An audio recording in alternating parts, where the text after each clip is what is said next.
Hi, this is Pastor So and So, and I'm going to be doing some series, just basic little tips to fellow pastors, shepherds, us who speak the same language and are on the same team, if you know what I mean. Wink, wink, nudge, nudge. Um, we don't have to use euphemism in these little talks. We can just tell it like it is. If you're working on getting better at fleecing the flock, you need some tips. We all need mentorship in this area, raise the funds and get our salaries up.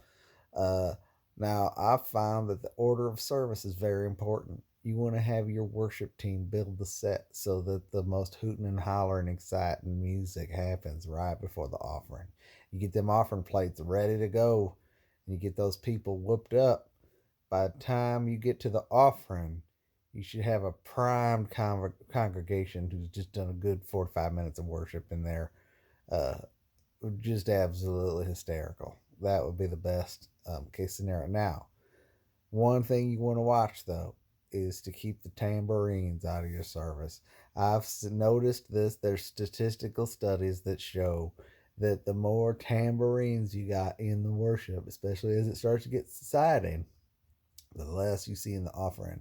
And it's because it's one of the annoying instruments. The three most annoying instruments I've ever seen are the tambourine, the uh, accordion, and the bagpipe. And I've been able to keep bagpipes and the accordions out because they're so big. But the tambourines, they just slip them right in their purse and you don't even know. They get right through security, right through the lobby, right into the worship service, and right just as you get the plates passed around, out comes the tambourine. And you hear a bunch of jingling, and that ain't jingling of the change going in the offering buckets. That's some fool with a tambourine ruining your service. Well, what I like to do is take those people out for lunch and tell them how it is. Sometimes I'll even show them the books to show that there's been a substantial drop in offerings due to the fact that they've been bringing them tambourines to the service. And then just to make sure I get the message home, I usually stick them with the bill. I'll say I need to go to the bathroom or something like that, and I'll just go out the door and leave them there. They eventually get the message, and you don't see them showing up too much. So get the tambourines out of your service, get the offering ramped up to a frenzy, get the worship ramped up to a frenzy before the offering plate comes out. And then the other thing you want to do is you want to make sure you solidify your base. And the way I do this is every year, I preach about forgiveness and bitterness and negativity and murmuring. And I just go back and forth. Preach a message on forgiveness, preach a message on murmuring and negativity.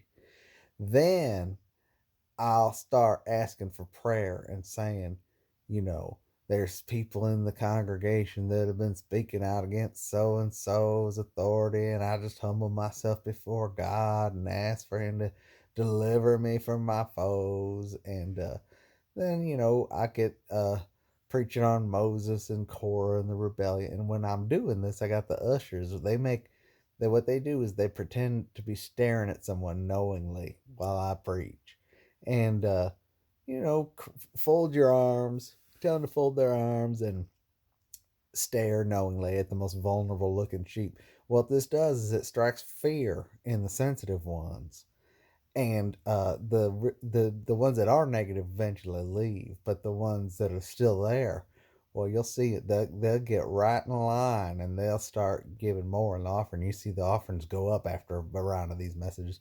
Do it about every year. You don't want to overuse it, but you do want to, you know, just, and it also breeds mistrust among the people so that they don't congregate together and actually rise up against you. Just, keep them suspicious of each other.